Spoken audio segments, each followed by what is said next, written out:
ಆಜಿ ಮಸಾಲ. ಎಂತ ಅಡಿಗೆಯ ರುಚಿಯಾಗೋ ರಹಸ್ಯವು 20 ರೂಪಾಯಿ.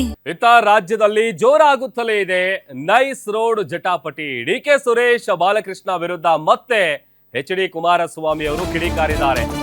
ನಿನ್ನೆ ಇಬ್ಬರು ಮಹಾನ್ ನಾಯಕರು ಹೇಳಿಕೆಯನ್ನ ಕೊಟ್ಟಿದ್ದಾರೆ. ಮಾಡೋದೆಲ್ಲ ಅನಾಚಾರ, ಮನೆ ಮುಂದೆ ಬೃಂದಾವನ ಅಂದಿದ್ದಾರೆ.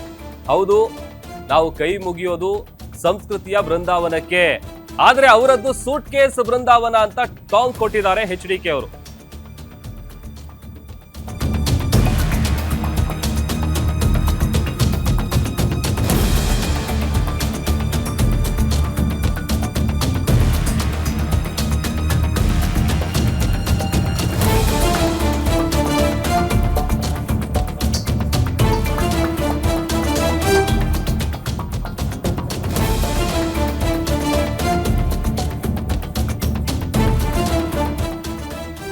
ನೈಸ್ ರೋಡ್ ಜಟಾಪಟಿ ರಾಜ್ಯದಲ್ಲಿ ಜೋರಾಗ್ತಾನೆ ಇದೆ. ಡಿಕೆ ಸುರೇಶ್ ಬಾಲಕೃಷ್ಣ ಅವರ ವಿರುದ್ಧ ಮತ್ತೆ ಎಚ್.ಡಿ.ಕೆ ಕಿಡಿಕಾರಿದ್ದಾರೆ.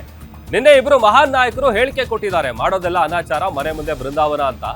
ಹೌದು, ನಾವು ಕೈ ಮುಗಿಯೋದು ಸಂಸ್ಕೃತಿಯ ಬೃಂದಾವನಕ್ಕೆ, ಆದ್ರೆ ಅವರದ್ದು ಸೂಟ್ ಕೇಸ್ ಬೃಂದಾವನ ಅಂತ ಟಾಂಗ್ ಕೊಟ್ಟಿದ್ದಾರೆ. ಎಲ್ಲೆಲ್ಲಿ ಭೂಮಿ ಸಿಗುತ್ತೋ ಅದನ್ನ ಲಪಟಾಯಿಸಿ ಬೃಂದಾವನ ಕಟ್ಟಿಲ್ಲ. ನೈಸ್ ರಸ್ತೆಗೆ ರೈತರ ಭೂಮಿಯನ್ನ ಸ್ವಾಧೀನ ಪಡಿಸಿಕೊಳ್ಳಲಾಗಿದೆ. 20 ವರ್ಷದಿಂದ ಸ್ವಾಧೀನ ಮಾಡ್ಕೊಂಡಿದ್ರು ಕೂಡ ದುಡ್ಡು ಕೊಟ್ಟಿಲ್ಲ. ಅಭಿವೃದ್ಧಿ ಹೆಸರಲ್ಲಿ 20 ವರ್ಷದಿಂದ ರೈತರ ಭೂಮಿಯನ್ನ ವಶಪಡಿಸಿಕೊಂಡಿದ್ದಾರೆ. ಆಗಿನಿಂದಲೂ ಅನಧಿಕೃತವಾಗಿ ಟೋಲ್ ಸಂಗ್ರಹ ಮಾಡ್ತಾ ಇದ್ದಾರೆ. ಈಗ ಕುಮಾರಸ್ವಾಮಿ ಕೇಂದ್ರದಲ್ಲಿ ಮಾತಾಡಿ ಟೋಲ್ ನಿಲ್ಲಿಸ್ಲಿ ಅಂತ ಹೇಳ್ತಾರೆ. ಅವ್ರಿಗೆ ಓದಕ್ ಬರುತ್ತಾ?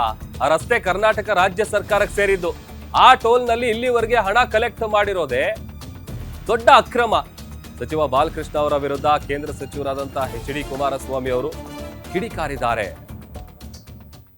ನಾನು ನಿನ್ನೆ ದಿನ ಇಬ್ಬರು ಮಹಾನ್ ಅಭಿವೃದ್ಧಿ ಅಧಿಕಾರರು ಅವರಿಬ್ಬರು ಹೇಳಿಕೆ ಕೊಟ್ಟಿರೋದು ಗಮನಿಸಿದ್ದೀನಿ. ನೈಸ್ ರಸ್ತೆಯ ಟೋಲ್ ವಿಷಯದಲ್ಲಿ ಎಂಥದ್ದು ಬೃಂದಾವನ ಏನೇನು ಹೇಳ್ಕೊಂಡವ್ರೆ. ನಾವು ಯಾವ ಬೃಂದಾವನಕ್ಕೂ ಕೈ ಮುಗಿತೀವಿ, ಅದು ಬೇರೆ ಬೃಂದಾವನ. ಅವ್ರದ್ದ ಇದೆಯಲ್ಲ ಬೃಂದಾವನಗಳು.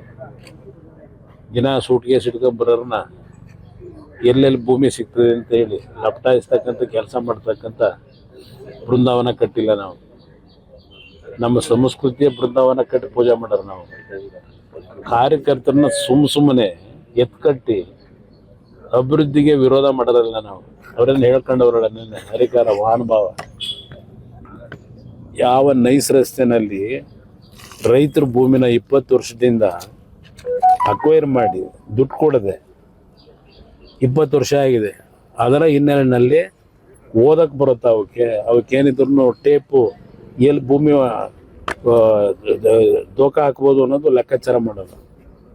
20 ವರ್ಷದಿಂದ ರೈತರ ಭೂಮಿನ ವಶಪಡಿಸ್ಕೊಂಡು ಅಭಿವೃದ್ಧಿ ಹೆಸರಿನಲ್ಲಿ ಇವತ್ತವ್ರಿಗೆ ದುಡ್ಡು ಕೊಟ್ಟಿಲ್ಲ. ಆ ಟೋಲ್ನ ಫ್ರೇಮ್ವರ್ಕ್ ಅಗ್ರಿಮೆಂಟ್ನ ಉಲ್ಲಂಘನೆ ಮಾಡಿ ದುಡ್ಡು ಲವತಾ ಇದ್ದಾರೆ. ಅದೆಂಥದ್ದು ಪಾಪ ಇಲ್ಲಿ ಹೇಳ್ತಾನೆ, ಇಲ್ಲಿ ಈಗೇನೋ ಶಾಸಕ ಅವನಲ್ಲ ಮಂತ್ರಿ ಮಾಡ್ಬಿಟ್ಟವ್ರೆ. ಇದೆಂಥದ್ದು ಕುಮಾರಸ್ವಾಮಿ ಹೋಗಿ ಕೇಂದ್ರ ಸರ್ಕಾರದ ಮುಂದೆ ಅರ್ಜಿ ಕೊಟ್ಬಿಟ್ಟು ಟೋಲ್ ನಿಲ್ಲಿಸ್ಬೇಕಂತೆ. ಏನಾದರೂ ಗೊತ್ತಿದೆಯಾ? ಓದ್ತಾರ? ಸಬ್ಜೆಕ್ಟ್ ಗೊತ್ತಿದೆಯಾ? ಆ ರಸ್ತೆ ಕರ್ನಾಟಕ ರಾಜ್ಯ ಸರ್ಕಾರಕ್ಕೆ ಸೇರಿರ್ತಕ್ಕಂಥ ರಸ್ತೆ. ಅದು ನ್ಯಾಷನಲ್ ಹೈವೇಗೆ ಸೇರಿರೋ ರಸ್ತೆ ಅಲ್ಲ ಅದು. ಇಲ್ಲಿ ಆ ಟೋಲ್ನ ಇಲ್ಲಿವರೆಗೆ ಕಲೆಕ್ಟ್ ಮಾಡಿರೋದೇ ದೊಡ್ಡ ಅಕ್ರಮ. Day ಒನ್ನಿಂದ collect ಮಾಡಿರೋದೆ. 2016ರಲ್ಲಿ ಇದೇ ಜಯಚಂದ್ರ ಅವ್ರನ್ನ ಸದನ ಸಮಿತಿ ಅಧ್ಯಕ್ಷರು ಮಾಡಿ ರಿಪೋರ್ಟ್ ಕೊಟ್ರಲ್ಲ. ಏನು ಕೊಟ್ಟಿದ್ದಾರೆ ರಿಪೋರ್ಟು? ಸ್ವಲ್ಪ ಟೈಮ್ ಇದ್ರೆ ಓದಿ ಏನಿದೆ ಅಂತೇಳಿ. ಅವತ್ತೇ ಹೇಳಿದ್ದಾರೆ ಆ ಟೋಲ್ನ ಕಲೆಕ್ಷನ್ ಇಲ್ಲಿವರೆಗೆ ಕಲೆಕ್ಷನ್ ಮಾಡಿದ್ರೆ ಸರ್ಕಾರ ವಸೂಲಿ ಮಾಡಬೇಕು, ಟೋಲ್ ಕಲೆಕ್ಷನ್ ನಿಲ್ಲಿಸಬೇಕು ಅಂತ 16ರಲ್ಲಿ ಕೊಟ್ಟರು. ಸದನ ಸಮಿತಿ ರಿಪೋರ್ಟ್ ಇವತ್ತವರೆಗೆ ಇಂಪ್ಲಿಮೆಂಟ್ ಮಾಡಲಿಲ್ಲ.